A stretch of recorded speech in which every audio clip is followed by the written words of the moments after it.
بسم اللہ الرحمن الرحیم۔ سونے کے مسنون آداب عملیات۔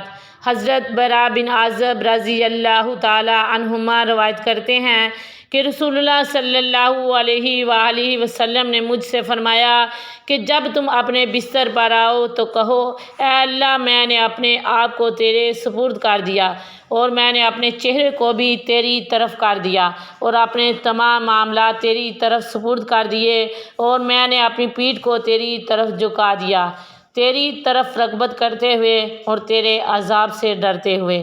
تیرے علاوہ کوئی پناہ گاہ نہیں اور نہ کوئی نجات گاہ ہے۔ تیری نازل کردہ کتاب پر ایمان لے آیا اور تیرے نبی مرسل صلی اللہ علیہ وآلہ وسلم کو تسلیم کر لیا۔ آپ صلی اللہ علیہ وآلہ وسلم نے فرمایا، اگر اسی رات فوت ہو جائے تو تیرا فوت ہونا فطرت پر ہوگا اور تو بلائی کو پہنچا۔ صحیحین کی ایک روایت میں حضرت برا رضی اللہ تعالیٰ عنہ سے روایت ہے کہ رسول اللہ صلی اللہ علیہ وآلہ وسلم نے مجھ سے فرمایا، جب تو سونے کا ارادہ کرے تو نماز والا وضو کر، پھر اپنے دائیں پہلو پر لیٹ۔ اسلمت نفسی الیک، اے اللہ، میں نے اپنے آپ کو تیرے سپرد کر دیا۔ مطلب یہ ہے کہ میں نے اپنی جان کو، اپنے تمام کام کرنے کی قوتوں کو، اعضاء جوارح کی خواہشوں اور ارادوں سب ہی کو تیرے سپرد کر دیا۔ اے اللہ، جب میں تیرے سپرد ہو گیا، اب جو تو چاہے مجھ سے کام لے لے۔ ووجہت وجہی الیک، میں نے اپنے منہ کا رخ تیری طرف کر دیا، یعنی تمام کائنات سے منہ موڑ کر صرف تیری طرف متوجہ ہو گیا۔ اس کا دوسرا نام اللہ کی ذات پر توکل کرنا ہے۔ جب آدمی اللہ کے حوالے ہو جائے تو اب یہ اپنے اسباب اور مسائل اور اپنی تدبیروں کو ذرا برابر بھی اہمیت وقت نہیں دے گا۔ وفوضت امری الیک، اور میں نے اپنا کام تیرے سپرد کر دیا، یعنی میں نے اپنا ہر معاملہ، ہر کام تیرے علم و حکمت کے تابع کر دیا۔ جو تیری مرضی ہو وہی میری مرضی ہوگی۔ اس کو مقام رضا کہا جاتا ہے۔ والجأت ظہری الیک، میں نے اپنی پیٹھ تیری طرف جھکا دی۔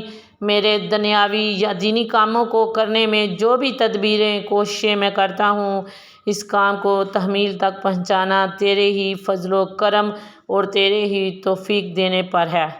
میرے ظاہری اسباب اور تدابیر کی مؤثر حقیقی کے مقابلے میں کوئی بھی حیثیت نہیں ہے۔ اسی کو عبدیت کا اعلیٰ مقام کہا جاتا ہے۔ رغبتاً و رہبتاً الیک، تیری طرف رغبت کی وجہ سے اور تیرے ہی خوف کی وجہ سے کہ آدمی تمام امور کو انہی دو وجہ سے کرتا ہے۔ کبھی کسی کے شوق اور رغبت میں وہ کام کرتا ہے اور کبھی کسی کے خوف اور ڈر کی وجہ سے کام کرتا ہے۔ تو اسی میں فرمایا کہ میرے بھی تمام کاموں کا دار و مدار انہی دونوں چیزوں پر ہے۔ سبحان اللہ۔ لا ملجا ولا منجا منک الا الیک، تجھ سے پناہ حاصل کرنے اور نجات پانے کی جگہ بھی تیرے سوا اور کہیں نہیں، کہ اگر میں نے اللہ کے سوا کسی اور پر بھروسہ اور اعتماد کیا اور آپ اگر مجھ سے ناراض ہو گئے تو اب میرا یقین و ایمان یہ ہے کہ اب تیرا غضب قہر نازل ہوگا، اور تیرے غضب قہر سے بچانے اور نجات دلانے والا بھی تیرے سوا کوئی بھی نہیں ہو سکتا۔ تیری ناراضگی کی اور خفگی سے نجات تیرے ہی عفو و کرم سے مل سکتی ہے۔ سبحان اللہ۔ آمنت بکتابک الذی انزلت ونبیک الذی ارسلت، جو کتاب تو نے اتاری ہے میں تیری کتاب اور نبی پر ایمان لا چکا ہوں۔ اس فقرے میں بندہ اپنی عبدیت کا اظہار کر رہا ہے کہ اے اللہ، میں تجھ کو اور تیرے نبی کو اور کتاب کو ماننے والا ہوں، اگرچہ شیطان کو دھوکے میں آ کر خطا اور گناہ گار ہوں، مگر میں تجھ پر ایمان رکھتا ہوں، اس لیے اے اللہ تو مجھے معاف فرما دے۔ سبحان اللہ۔